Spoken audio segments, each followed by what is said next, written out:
Dans cette vidéo, je vais vous montrer comment personnaliser le mode de fonctionnement de ma Graph 32 et en particulier utiliser le mode 10 pour les élèves qui souffrent de troubles 10. Alors quand vous démarrez ma Graph 32, ici donc je vais démarrer, et que vous cliquez en haut à droite sur cette icône avec trois barres horizontales, options, vous avez un espèce de tableau de bord du logiciel qui s'affiche. Donc je vois que ma figure ici est en degrés, je pourrais très bien la mettre en mode radian, et je vois que le niveau est niveau avancé avec nombre complexe. Bon, fermons pour le moment cette boîte de dialogue. Vous voyez que dans ce mode avancé avec nombre complexe, si je déroule par exemple la barre des calculs, il y a quand même pas mal de monde, calculs complexes, et si je déroule aussi des outils supplémentaires, encore plus, avec du calcul métriciel, etc., dont bien sûr un élève de collège n'a que faire. Donc, si vous voulez changer le mode de fonctionnement du logiciel par défaut, vous recliquez sur cette icône Options, et vous cochez la case Niveau collège, et vous cochez la case Utiliser niveau choisi pour le prochain démarrage du logiciel. Donc je referme. Je suis déjà en mode collège. Et pour vous montrer que ça marche bien, je vais quitter le logiciel, le redémarrer. Si maintenant, je vous montre par exemple ce qui se passe quand je déroule la barre des outils de calcul, vous voyez quand même beaucoup moins de monde. Hein. Donc ça, c'est censé être un outil qui est adapté aux élèves de collège. Alors, je vous montre maintenant les affichages de mesures. Toujours donc en cliquant sur le menu Options à droite, vous avez une case ici que vous pouvez cocher ou non, affichage automatique des mesures de longueur et d'angle. Ici, elle est décochée. Je vais la cocher.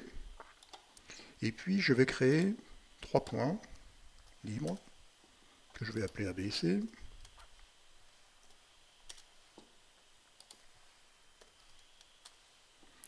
Et je vais utiliser cette icône, mesure de longueur, et je demande la mesure de la longueur AB. Alors, comme j'ai coché la case afficher les mesures sur la figure, une fois que la longueur est mesurée, je vois la mesure de cette longueur sur la figure. Ça n'est bien sûr qu'une valeur approchée, et si je voulais, je pourrais par exemple modifier le nombre de décimales en cliquant sur cette icône, modification d'objet graphique.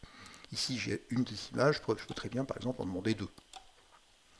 Bon, je peux aussi, pour que ce soit plus visible, tracer le segment dont c'est la longueur. Je vous montre maintenant comment mesurer une mesure d'angle non orientée.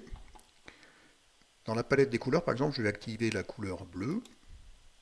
Et puis, je vais activer le style de marque d'angle plein. Et je vais demander au logiciel de mesurer donc une mesure d'angle non orienté. Donc je clique sur cette icône, mesure d'angle non orienté. Je vais cliquer sur A, sur B, puis sur C. Donc vous voyez que ce coup-là, ma mesure est affichée. Ça n'est bien sûr aussi qu'une valeur approchée. Je peux par exemple compléter la figure en traçant le segment BC.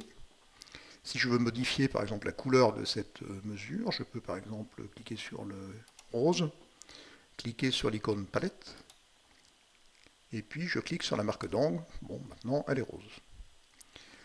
Dans certains cas, on n'a pas non plus envie d'avoir toujours les longueurs qu'on mesure qui soient affichées sur la figure. Je vous montre ça.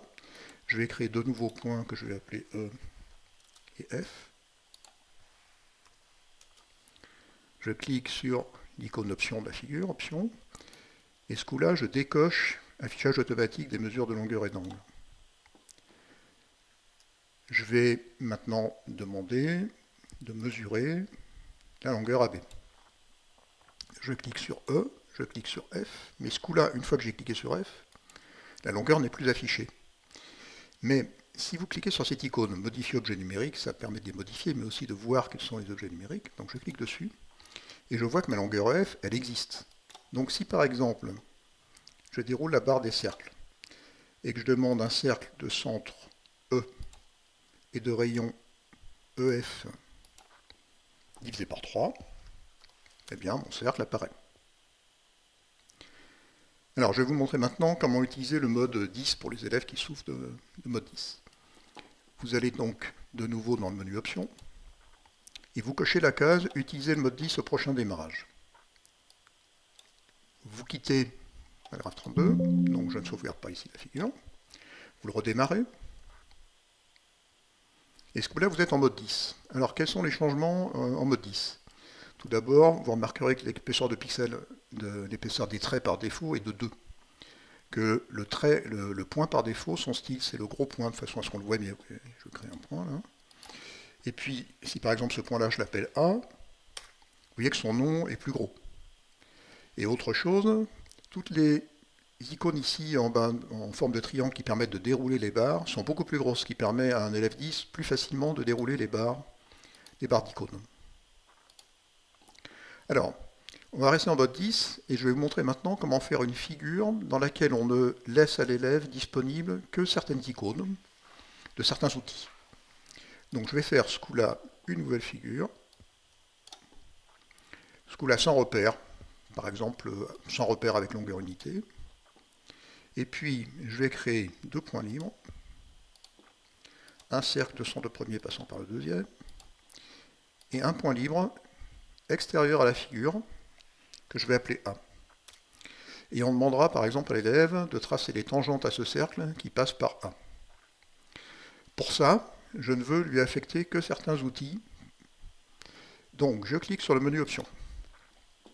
Je coche la case personnaliser les outils disponibles, et à ce moment-là, j'ai un bouton choix des outils.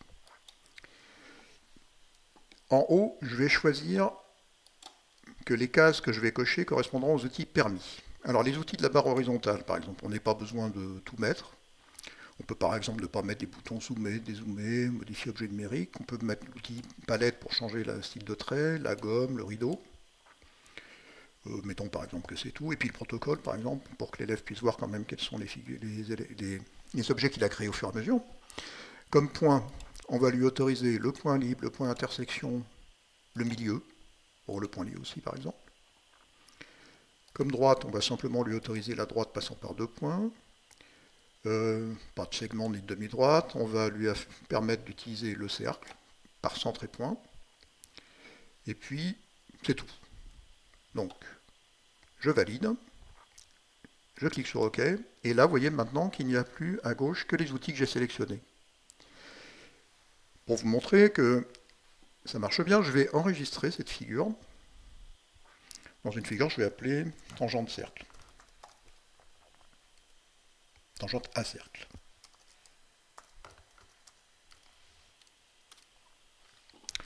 Je quitte le logiciel et je le redémarre. Et à l'aide de cette icône, je vais ouvrir le fichier que je viens de créer, tangente à cercle. Vous voyez qu'à ce moment-là, je n'ai à ma disposition que les icônes qui sont de ce côté-là, à gauche. Et donc, si par exemple l'élève veut résoudre mon problème, il devra d'abord créer un milieu, créer un cercle de centre de ce milieu passant par A. Ensuite, par exemple en rouge, je vais demander l'intersection. Donc je clique sur l'outil intersection. Cette intersection, donc j'ai deux points qui apparaissent, et puis je vais tracer les deux tangentes. Donc vous voyez que l'élève aura à sa disposition les outils qui lui permettent de répondre à la question. Alors maintenant, je vais vous montrer autre chose. Je vais vous montrer comment modifier le logiciel de façon à ce que, à chaque fois qu'on va le démarrer, on ait seulement les outils qu'on a sélectionnés. Ça peut être utile dans certains cas, pour certains élèves, où vous ne voulez que progressivement, ils n'utilisent que certains outils de la figure, de façon à ne pas en avoir trop.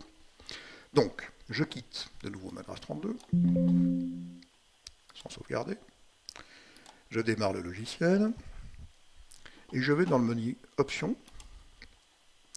et je clique sur Affichage automatique, je clique sur Personnaliser les outils disponibles. À ce moment-là, j'ai une nouvelle case, un nouveau bouton qui apparaît, Choix des outils.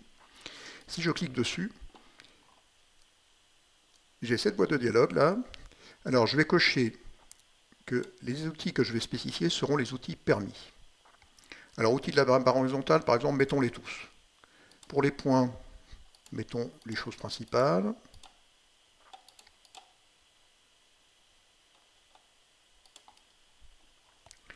Pour les droites, par exemple, ces outils-là. Pour les segments, mettons qu'on autorise le segment, la demi-droite. Pour les cercles, mettons qu'on autorise ça, mais pas les arcs de cercle. Polygone, on va simplement autoriser le polygone. Les marques, on va utiliser la marque d'angle et la marque de segment. Et puis, comme transformation, mettons qu'on autorise la translation, le rapporteur, par exemple. Avant de valider, attention, cochez cette case, utilisez ce choix d'outils pour le prochain démarrage du logiciel. Et vous faites OK. Donc, en fermant votre boîte de dialogue, vous voyez que vous n'avez que les outils que vous avez sélectionnés. Et si maintenant je quitte le logiciel et que je le redémarre, eh bien, par défaut, vous n'avez que les icônes que vous avez sélectionnées précédemment. Alors, comment quitter ce mode? Eh bien, à ce moment-là, vous cliquez sur Options, vous cliquez sur Personnaliser outils disponibles, et puis vous décochez de nouveau la case. Faites OK, et ce coup-là, vous êtes revenu à un fonctionnement normal. Donc ici, par exemple, on est en mode collège. Voilà, j'espère que ces petites précisions sur la personnalisation de Magraph 32 vous auront intéressé. Merci d'avoir regardé cette vidéo.